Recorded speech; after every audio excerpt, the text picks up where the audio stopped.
Cette actualité vous est présentée en collaboration avec Cryptost Research.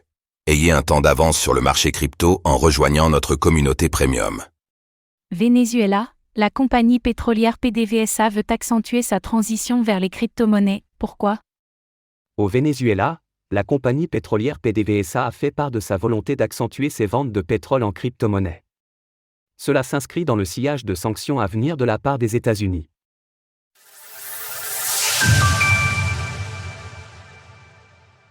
Au Venezuela, PDVSA veut vendre plus de pétrole en crypto-monnaie.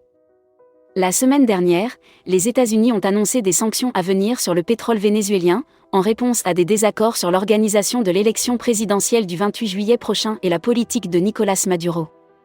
En prévision de ces sanctions, la compagnie pétrolière d'État PDVSA a rapporté à Reuters son intention de poursuivre sa transition vers les crypto-monnaies. En effet, l'entreprise avait déjà commencé à vendre une partie de ses stocks en stablecoin USDT dès l'année dernière, une pratique qu'elle souhaiterait accélérer désormais. Par exemple, le rapport explique qu'à la fin du premier trimestre, PDVSA s'est tourné vers un modèle exigeant un acompte de 50% en USDT pour de nombreuses transactions pétrolières, sans en préciser toutefois les volumes. Avec le durcissement des sanctions, cette stratégie permet d'écarter le risque de voir le gel de sommes détenues sur des comptes bancaires à l'étranger. Néanmoins, cela comporte plusieurs limites.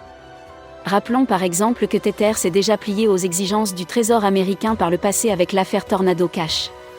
Si ce risque de gel est bien plus faible qu'avec une banque traditionnelle, il n'est cependant pas à exclure si les adresses de PDVSA venaient à être placées sur la liste noire de l'Office of Foreign Assets Control, OFAC, par exemple.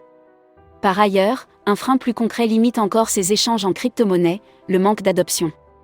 Tandis que pour la majorité des entreprises, ces moyens de paiement sont encore inconnus, une source proche du dossier rapporte que cela les oblige à passer par des intermédiaires. Les transactions en USDT, comme PDVSA l'exige, ne peuvent passer par le service de conformité d'aucun commerçant.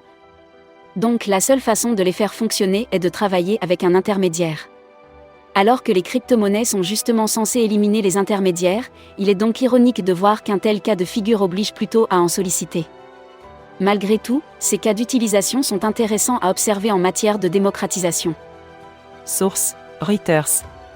Retrouvez toutes les actualités crypto sur le site cryptost.fr.